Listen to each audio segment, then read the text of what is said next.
ભાજપના પીઢ બ્રહ્મ સમાજના આગેવાન 35 વર્ષનો સાથ છોડી આપમાં જોડાયા। બનાસકાંઠાના રાજકારણમાં આજે મોટી હલચલ જોવા મળી છે। ડીસામાં છેલ્લા 35 વર્ષથી ભારતીય જનતા પાર્ટી સાથે ખભે ખભો મિલાવીને કામ કરનાર પીઢ અગ્રણી અને બ્રહ્મ સમાજના આગેવાન ભરતભાઈ જોશીએ કેસરીઓ ત્યાગીને આપનો ઝાડુ પકડતા રાજકીય ગરમાવો આવી ગયો છે। શિક્ષિત યુવાનોનો પણ આપ તરફ ઝુકાવ વધી ગયો છે। ડીસા એડવોકેટ બાર એસોસિએશનના પૂર્વ પ્રમુખ અને સમસ્ત બ્રહ્મ સમાજના ઉપપ્રમુખ એવા ભરતભાઈ જોશીના પક્ષ પલટાથી ભાજપમાં મોટું ગાબડું પડ્યું હોવાનું મનાઈ રહ્યું છે। માત્ર એટલું જ નહીં, તેમની સાથે ડીસા શહેરના 10 જેટલા શિક્ષિત યુવાનો પણ આમ આદમી પાર્ટીની વિચારધારાથી પ્રેરાઈને પક્ષમાં જોડાયા છે।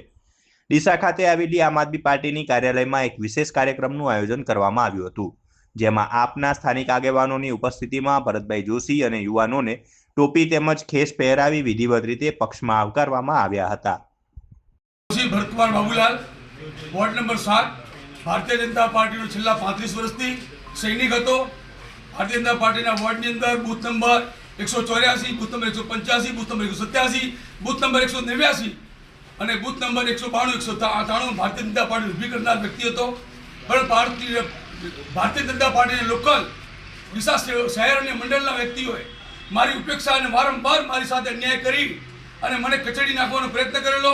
પણ છેલ્લી ઘડીએ મેં ભારતીય જનતા પાર્ટી આજીજી કરી, જવાબદાર પદાધિકારીઓ પાસે મેં માંગણી કરી કે મારા વિસ્તારની અંદર લોકોની સમસ્યાઓ કોઈ સાંભળતું નથી અને ફેશનની શોરૂમમાં જોડાયેલા આપણા નેતાઓ ફેશનના શોરૂમની જેમ કામગીરી કરતા હોય અને પાયાની કામગીરી ન કરતા હોય, જેથી મેં 2019ની અંદર ડીસા વોર્ડ નંબર 7 માટે ભવ્ય લોકોની સાથે રેલી કાઢી।